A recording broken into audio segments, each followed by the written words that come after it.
We come before the living word today with one question on our lips. YHWH, give us the latest Bible prophecy news for this day today. And the first word drawn answers before any other from 2 Samuel chapter 22, verse 51. He is the tower of salvation for his king and shows covenant mercy to his anointed, to David and to his descendants for the ages. Hear that before anything else. The tower stands. The mercy reaches. Before any headline is named, the text sets the key, covenant mercy that outlasts the ages. We recognize in this draw that the ark has come into the camp, for Joshua chapter 3, verse 13, was drawn with it. The feet of the priests who bear the ark of YHWH, YHWH of all the earth, resting in the waters of Jordan. But recognition is reverence, never leverage. The camp that knew the ark was present still fell that day. Direction belongs to the text and to the verdict. Follow the covenant thread as it runs through the draw. Jeremiah chapter 33, verse 21, declares that the covenant with David and with the Levites the priests cannot be broken. 2 Chronicles chapter 32, verse 28, shows storehouses of corn, wine, and oil, provision laid up under the blessing. Genesis chapter 17, verse 21, promises a son at the sacredly appointed time.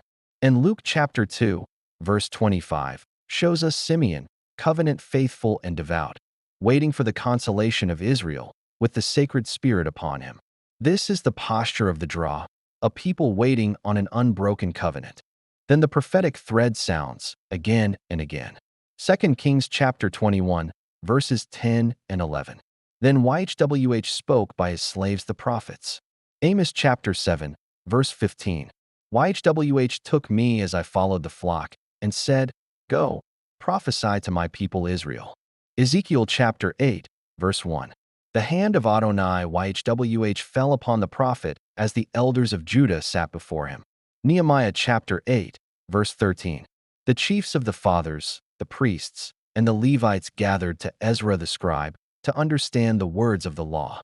And 2 Kings chapter 3, verse 11, answers the seeking king. Here is Elisha, who poured water on the hands of Elijah.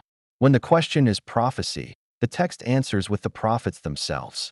Yet the same draw sets a guard over every prophetic claim. Jeremiah chapter 28, verses 5 and 6, sets Jeremiah face to face with Hananiah, the true word against the smooth word. And Genesis chapter 41, verse 16, gives every interpreter his confession. It is not in my power, but Elohim will give the complete answer. We do not manufacture the news of heaven. We receive it. Now hear the nation's thread, with the permission granted for this day. Jeremiah chapter 25, verse 25, names the kings of Elam and the kings of the Medes, the land we now call Persia. Zechariah chapter 9, verse 1, is the burden of the word of YHWH against the land of Hadrach and Damascus. Psalm 79, verse 4, laments, we are become a reproach to our neighbors, a scorn and derision to them around us. Zephaniah chapter 2, verse 10, answers the pride of those who magnify themselves against the people of YHWH of hosts.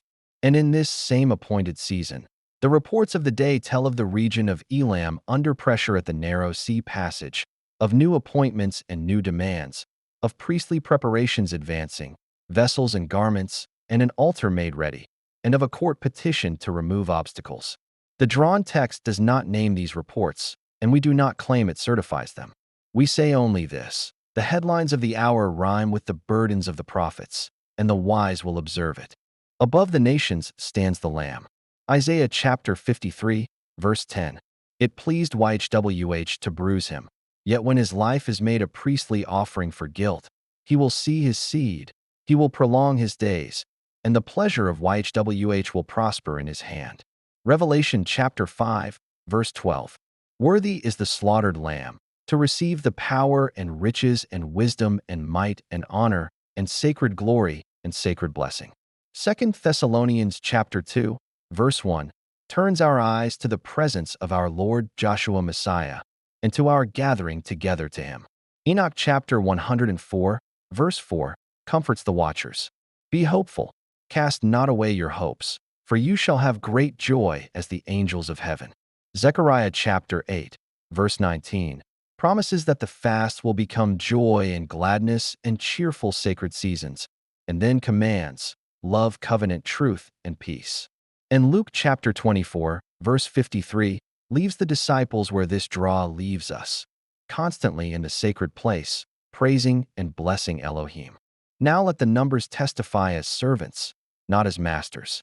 The deterministic verdict of the workstation is yes, affirmative, with the probability of yes at 99.5% and the claim classed as a strong anomaly with every gate passed. The dominion triad of identity, inheritance, and priesthood fires together at 7.34 sigma, 1177% of the corpus baseline. The polarity balance is affirmative. The global anomaly measure is extreme. The convergence confidence index stands at 93%, with 6 of 6 channels active, threshold crossed. The pattern is robust to permutation controls and survives the false discovery rate correction. In plain speech, the data shows a statistically confirmed, non-random pattern across multiple independent channels. And in plain honesty, the calibration ledger still holds no labeled outcomes. So this verdict is a firm reading of pattern, not a certificate of events. Prospective replication is recommended. The mathematics confirms the text, it never replaces it, and it never verifies the news. And because the verdict is firm, the cautions must be spoken unsoftened. The same draw that affirms the tower records the abominations of Manasseh that caused Judah to commit covenant violation with covenant-defiling idols. It records Saul making ruin of the ecclesia, dragging men and women to prison, Acts chapter 8, verse 3.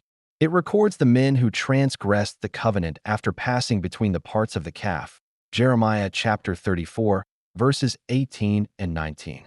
It thunders from Exodus chapter 33, verse 20, "You cannot see my face, for no man of earth can see me and live." And it asks the question that searches every one of us who comes seeking news, 2 Kings chapter 1, verse 6. Is it because there is not an Elohim in Israel that you are sending to inquire of Baal-zebub, the Elohim of Ekron? Hear the caution. Inquire of YHWH, not of the noise. The feed is not the oracle. Jeremiah chapter 9, verse 23, forbids glory in wisdom, might, or riches, including the wisdom of our own instruments. So what is the latest Bible prophecy news for this day? The text answers plainly. The tower of salvation still stands over his king. Covenant mercy still flows to the anointed and to the seed for the ages. The prophets are still sent. The remnant still goes out of Jerusalem by the zeal of YHWH. 2 Kings chapter 19, verse 31. The kings of the earth still gather and rage, and the day still comes when every family of the earth will go up to Jerusalem to worship the King, YHWH of hosts. Zechariah chapter 14, verse 17. Therefore, fear YHWH, and serve him in covenant truth with all your heart. 1 Samuel chapter 12, verse 24. Who is wise? Let him observe these things, for they understand the kind acts of YHWH. Psalm 107, verse 43. Put away childish things. Contend lawfully. And between the porch and the altar, let every priest weep and every watcher wait. The verdict is yes. The mercy is for the ages. Selah.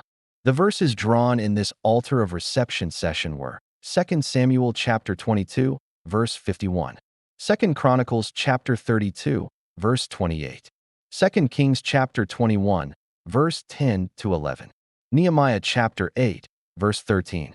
2 Kings chapter 3, verse 11. Exodus chapter 33, verse 20. This concludes today's interpretation at the altar of reception.